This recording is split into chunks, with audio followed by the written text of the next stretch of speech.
Persempadanan Semula Sarawak 2026. Apa yang anda perlu tahu?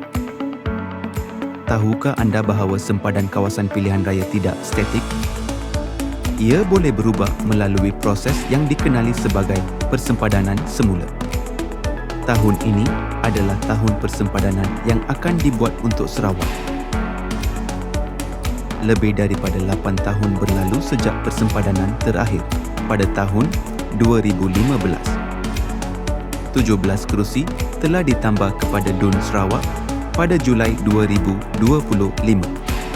Oleh itu, Suruhanjaya Pilihan Raya SPR perlu membuat persempadanan dalam 2 tahun dari Julai 2025. Persempadanan semula dilakukan berdasarkan prinsip-prinsip dalam jadual ke-13 Perlembagaan Persekutuan. Prinsip-prinsip ini memastikan bahawa persempadanan dilakukan secara adil, telus dan mengambil kira realiti geografi serta demografi Sarawak. Pertama, setiap kawasan mesti berada dalam Sarawak dan setiap DUN berada di bawah satu parlimen. Kedua, sempadan mesti memudahkan urusan pentadbiran seperti pendaftaran dan pengundian supaya tidak berlaku kekeliruan lokasi mengundi. Kita mahu mengelakkan situasi seperti Tanjung Muara Tuang di mana pusat mengundinya ialah Sekolah Jenis Kebangsaan Cina Chong Hua Beliong yang terletak di DUN Demak Laut. Prinsip ketiga, kuasa undi antara kawasan perlu seimbang dengan sedikit kelonggaran untuk kawasan luar bandar.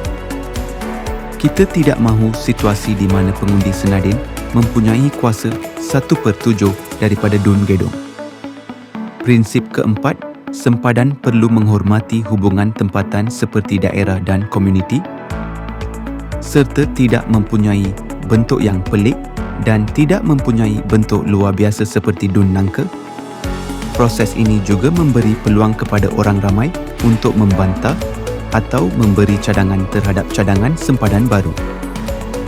Ini adalah hak demokrasi yang penting. Oleh itu, bersedia untuk persempadanan Sarawak dan jadilah pembantah yang berpengetahuan. Sila baca kandungan melalui pautan-pautan di bawah untuk memahami hak anda.